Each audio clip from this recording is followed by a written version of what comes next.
Eh bien le bonjour à tous, la vidéo que vous allez visionner est extraite d'une vidéo plus longue, et suite à quelques retours qu'on m'a fait, on m'a suggéré de la découper en plusieurs parties, ce qui peut être plus simple pour nos cerveaux aujourd'hui complètement ravagés par le brain rot. Donc je vous souhaite un bon visionnage. Salut à tous, nouvelle vidéo, et aujourd'hui on se retrouve sur le nouveau chapitre du Type Driven Design, typer l'intypable. Alors on va commencer par une question simple, c'est quoi déjà l'intypable? Pour ça, je vais prendre un exemple simple. Imaginez vous avez une fonction send email, forcément cette fonction attend un email. Malheureusement, si vous essayez de typer, dans le langage, on n'arrivera pas à trouver de type qui corresponde réellement. Soit vous allez mettre une string, soit vous allez faire un espèce de jeu avec les templates literals pour essayer de désigner l'adresse email, mais encore une fois, je peux y assigner n'importe quoi en réalité, pas forcément une adresse email, qui respecte des critères vraiment très précis. Et en fait, c'est normal qu'on ne puisse pas faire ça. Une email n'est pas un type fondamental d'un langage, et le rôle du langage n'est pas de connaître toutes les règles du monde réel. Vous imaginez si votre langage devait implémenter chaque règle qui existe, chaque pattern, genre tous les numéros de téléphone de chaque pays qui seraient possibles, plus toutes les plaques d'immatriculation, toutes ces choses-là, en fait, ce sont uniquement liées à notre métier en tant que développeur et pas liées au rôle du langage. Donc voilà, finalement, c'est ça l'intypable. L'intypable, c'est ce qui nécessite une vérification lors du runtime et qui n'est pas possible de faire de manière statique à travers les types fondamentaux du langage. Une email est une email parce qu'elle respecte toutes ces contraintes. Et ces contraintes-là, il faut que ce soit exécuté pour qu'on puisse le vérifier. Bon, du coup, on va commencer par quelque chose de simple. Quel type il existe dans le langage TypeScript? Alors, il y a les types dits primitifs qui sont les strings, les numbers, les begins, les booléens, les symboles, undefined, et après on peut retrouver les objets et les fonctions.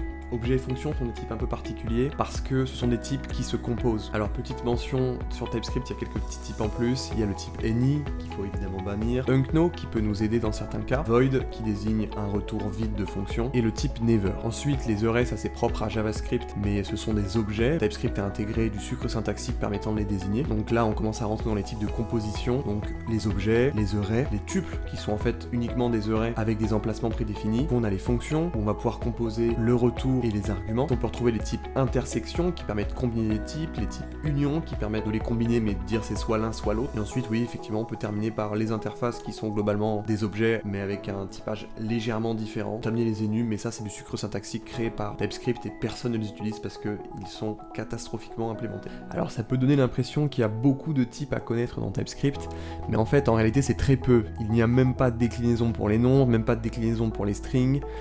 Dans plein d'autres langages, il y a plein d'ints différents, il y a plein de floats différents. Là c'est number, ça désigne les deux, c'est pareil pour les strings, il y a plein de façons de les enregistrer en mémoire. Ici c'est le moteur de JavaScript qui s'en occupe, donc on s'en fiche, et TypeScript donc s'en fiche. Donc ne vous en faites pas, il n'y a pas tant de choses à connaître que ça, et tout est plutôt intuitif en plus, ce sont vraiment les types primordiaux des langages de manière générale. Alors, quelles sont les possibilités de typage en TypeScript? Donc comment est-ce qu'on peut assigner un contrat? On a l'assignation par annotation de base quand on déclare une variable, on a les annotations de paramètres de fonction, les annotations de retour de fonction. Donc on peut aussi constater c'est une forme de typage, finalement c'est l'inférence, c'est-à-dire qu'en fonction du retour d'une fonction, notre variable va se retrouver avec le type de retour de la fonction. Donc lorsqu'on utilisera cette variable-là, elle dépendra du retour de la fonction à laquelle elle a été assignée. Donc ensuite on a la possibilité donc de faire des assertions de type avec le as. Donc le as est beaucoup plus permissif, permet de faire passer et de faire mentir un certain type dans un autre, de rendre un type plus large plus précis, de rendre un type plus précis plus large par exemple.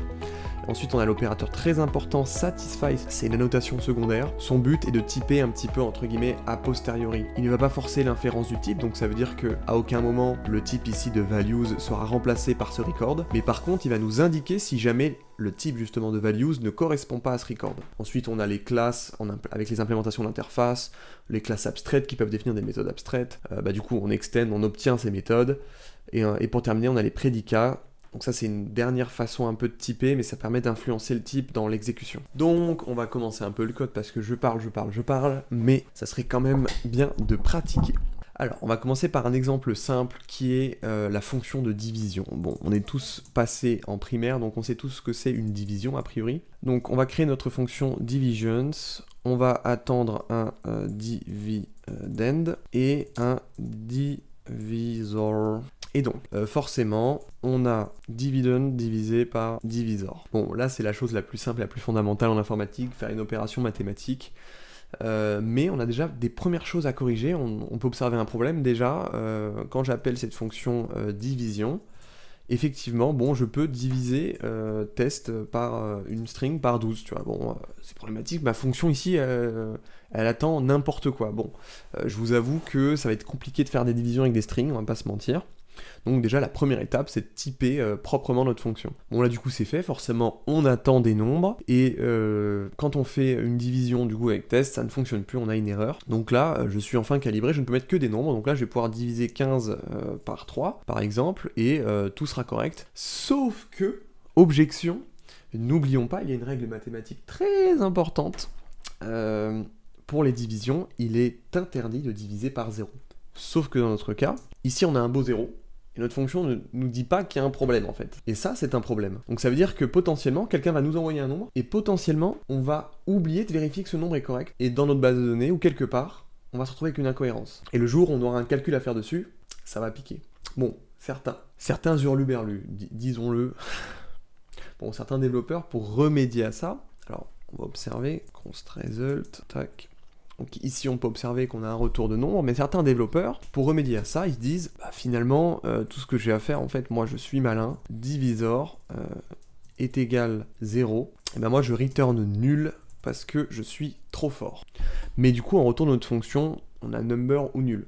Alors qu'on soit bien clair, en mathématiques, quand vous faites un calcul, votre fonction ou votre calculatrice ne va jamais vous retourner un nul. En fait, c'est une incohérence métier. Techniquement, une division retourne un nombre. Il est juste interdit d'y mettre 0. Bon, je sais que certains vont me dire, oui, mais les calculatrices, elles acceptent. Du coup, bah, quand on fait le calcul, on obtient une erreur. Bah, pour moi, c'est une erreur. Vous êtes en division, techniquement, votre calculatrice devrait avoir un loquet qui vous empêche d'appuyer sur 0. Et là, c'est sécurisé. Bon, je continue dans les exemples qui sont possibles. Hein. Certains feraient bien pire. Ici, ils nous mettraient un throw error. Voilà, de cette façon, c'est magnifique. Comme ça, en plus, ici, on se retourne. Ah bah attends, on a que un nombre, c'est parfait. Grave erreur, grave erreur. C'est la meilleure façon d'oublier que cette fonction cause une erreur d'utiliser un throw error. De manière générale, il faut bannir cette idée d'utiliser un throw. Parce que clairement, un throw error dans un flux de fonctions, vous ne savez jamais d'où va venir votre erreur. Et quand vous implémentez, vous n'implémentez qu'un chemin positif. Parce que oui, il arrive que des choses ne se passent pas comme prévu. Et utiliser un throw, c'est omettre qu'il peut y avoir des problèmes. Et malheureusement, ces problèmes, comment est-ce que vous les verrez ? Bah, une fois en production, quand il y aura de la vraie donnée et des vrais conflits, des vrais problèmes. Et là, j'espère que vous résistez bien au manque de sommeil. Donc non, les throw errors sont à bannir. Mais alors, comment faire ? Parce qu'en fait, le problème fondamental, c'est que déjà, on veut faire en sorte d'obtenir toujours un nombre, ce qui est logique, mais surtout, on ne veut pas accepter un 0 pour divisor. Donc là, je vais vous proposer une solution de typage. On va commencer à jouer un peu avec TypeScript. Alors, on va mettre un petit kind, not 0, unknown. Voilà. Donc déjà, j'ai fait ce qu'on appelle une intersection. J'ai dit que divisor était un nombre en intersection, donc également avec cette valeur d'objet. Ça veut dire que le type de divisor est une intersection entre ces deux-là. Donc maintenant, ici, on peut voir, mais c'est génial, j'ai mis 0, et du coup, je ne peux pas, en plus, ça me dit, ouais, note 0, donc j'ai mis un 0, c'est génial, je ne peux pas mettre de 0 dans ma fonction. Problème, on va pas se mentir, malheureusement, pour l'instant, je ne peux mettre rien du tout. Donc on a à moitié résolu le problème. Et donc pour résoudre ça, on va devoir créer un constructeur finalement pour notre type not 0. Donc là, on a créé notre fonction constructrice qui s'appelle number is not 0. C'est elle qui va porter la condition.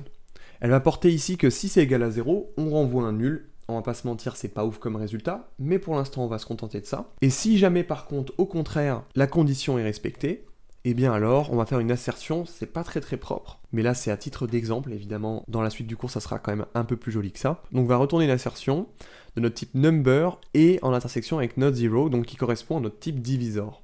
Et donc là, la seule chose qui nous reste à faire finalement, bah, c'est un if not 0, donc si not 0 n'est pas égal à nul, eh bien on va appeler notre fonction présente division et on va lui passer not 0. Et là on voit que ça passe. Alors, en fait, le type a été discriminé. C'est-à-dire que ici, on avait un union de notre valeur attendue ou nulle. Ici, on a vérifié que ce n'était pas nul. Le langage a compris que donc, dans cette condition, le type not 0 est forcément un nul. Et au contraire, en dehors de cette condition, et ben là, on voit qu'il conserve son union. Et même, on va aller plus loin, on va faire un petit else. À l'intérieur, eh bien, il est nul. Et donc, c'est de cette manière, avec la discrimination du langage TypeScript, qu'on va réussir à faire en sorte de garantir. Et donc, dans un cas évidemment où on ferait un math.random, donc là parce qu'on n'était que avec des valeurs littérales, et bien effectivement, là c'est tout de suite beaucoup plus pertinent. Donc, quels sont les avantages de faire ça ? Clairement, on y gagne en lisibilité. La déclaration des fonctions est tout de suite plus explicite et compréhensible. Le diviseur est explicitement autre chose que 0. En sécurité, l'exécution est désormais sécurisée grâce au typage. Impossible d'utiliser 0, donc impossible d'obtenir un résultat erroné à l'exécution. Ensuite, ça c'est mon petit argument personnel, c'est quand même beaucoup plus élégant. Le code de vérification est factorisé. Cette contrainte pourrait être utilisée par d'autres fonctions, ce qui permet d'éviter de répéter cette condition et d'avoir un retour nul sur plusieurs fonctions. Donc ensuite, c'est un gain de temps. Moins de tests unitaires. Chaque fonction qui implémente cette vérification sont forcément accompagnés d'un test unitaire. Pourquoi ? Parce que c'est un potentiel retour de notre fonction. Ce qui est extrêmement peu pertinent, parce que littéralement, on va faire un test qui vérifie que l'entrée qu'on a envoyée est correcte. Alors que si l'entrée était parfaitement typée, on n'aurait même pas besoin de tester ça en fait. Ensuite, c'est une garantie. Ce genre de contrat explicite permet de déléguer des tâches à des agents IA beaucoup plus simplement. Je pense que je ferai une vidéo Type is the new prompt. Ça pourrait être pas mal intéressant en vrai. Donc avec Duplo.js, qu'est-ce que ça donnerait? Car n'oublions pas, ce cours s'appuie sur Duplo.js. Déjà, on va retirer tout ça. Et pour notre fonction de division, très simple. Donc on va importer un domaine précis de la librairie. On va ici attendre un number, donc un clean number. Hop. Et en divisor, on va utiliser un c.not0, la contrainte évidemment attendue. Donc de cette manière-là, je ne peux appeler la fonction division que si j'ai un nombre et également quelque chose en dehors de 0. Et donc dans l'implémentation de la fonction, là c'est pas très intéressant, mais globalement en retour on obtient forcément un c.number. Et donc voilà, c'est tout de suite un petit peu plus élégant. Alors juste un petit point important, ici j'ai importé le domaine C, mais en fait il y a plusieurs domaines dans Duplo.js, comme on peut voir. Par exemple pour les arrays c'est A, pour les objets c'est O, pour tout le domaine clean, donc le domaine que je viens de vous présenter c'est C, mais il y a également les fonctions du domaine commun qui sont exportées directement. Il y a à peu près un peu plus de 1500 fonctions différentes, donc forcément, pour votre cas d'usage, il y aura quelque chose adapté. Alors il faut savoir qu'il y a plus d'une dizaine de domaines différents. On a le pattern, Either, data parser, etc. Donc on va y venir sur certains. Mais n'hésitez vraiment pas à aller checker la doc, ça peut être un très très bon complément. Merci d'avoir regardé cette première partie. Le reste de la vidéo est disponible soit dans la version complète, soit partie par partie, et je pense que ça sera en description.